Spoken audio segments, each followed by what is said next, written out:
So what about your students? What emotional journey do they have when they turn up to your lesson? And also throughout your lesson. But how are you going to help them be in a good emotional state for all the right reasons at the end of their learning journey with you? They're going to fail. How can you help them recover? They might want to give up. How can you help them want to stay in and focused on learning by lending an ear, having that bedside manner, asking them what's on their mind? What are 2 things I could do to help you try again and be more confident and succeed? Because for this team here, not being as bad as the previous 2 occasions could have been a success for some people. But winning is great, but coming a close second can still be good if it's an improvement of where you were previously. There'll be things in your lessons you cannot control, but there are certainly things that you can influence, perhaps more things than you think possible. Command and control, our brains and all the chemicals within it can handle and manage command and control communication and behaviour in short bursts. It cannot and will not accept ongoing command and control communication and behaviour. Why? Because the brain rebels, and when the brain rebels, this is where the communication starts coming out not particularly productive. But command and control, the only time that people tend to want to accept it is when there's a pre-warning, a pre-framing that in this lesson we'll be doing some classroom-based activities and also you'll be on the parade ground. Please bear in mind, today I'll be wearing 2 hats. In the classroom I'll be collaborating, coaching and supporting. Out on the parade ground, for safety reasons, for structural reasons and for standard reasons, I will need to put on the hat of command and control. Do you all understand why I've shared that with you? What happens? They all start to create a meaning.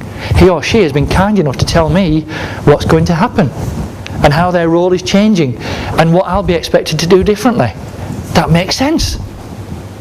The heart and the brain go fine. The problem turns up when they don't know it's going to happen. There's no collaboration, there's no empathy, and there's no structure. Please bear in mind that your brain, my brain, every human being's brain responds more productively and more effectively to invitations and requests than it does to commands, demands and instructions. I even invite you to wonder whether you are an instructor or whether you're a coach or an educator or a facilitator, because that will start to get you thinking about how can I facilitate learning rather than deliver stuff. Emotional intelligence is not about hugging trees. It's about managing your own emotions and helping other human beings in a certain situation manage theirs. You are not there just to instruct, just to educate. You're there also to direct your students' brains into positive emotions like excitement, interest, intrigue, motivation, hope. Because if you don't push their brain that way, it could end up anywhere. It could end up in a toxic dump of anxiety, stress, annoyance, frustration, anger, resentment. And who's right in front of them when they're having this? You. And because we feel before we think, it's the fight, flight or freeze approach. Fight, come on then, bring it on. You want to give me some, you want to control me? I'm going to control you. Have you ever driven down the road or even in a fire tender and there's been kids throwing bricks? Or they stand out in the middle of the road? They may not be being nice to you. They may just want to have power over you, to control you, to demonstrate their significance. That's fight. Flight is rabbit in the headlights. I'm going. I'm not sticking around here. It's too emotionally painful. I'm not getting what I want. I'm going. Freeze is, I don't know what to do. And it's that indecision.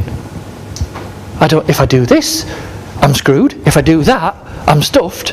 I'll just wait here and hope nothing hits me. Indecision is a decision in itself. So if your default setting is command and control, just switch it off for a while. Command and control when you need to, when it adds value. Otherwise, collaborate and demonstrate kindness. This is law of reciprocity at its best. What you put out, you get back. Now, you might be thinking, he or she is an awkward student, he or she are a tough group. There's no such thing as a tough group, only if we perceive it that way. And it might not happen that they start being kind and collaborative with you straight away. But it will happen if you politely persist.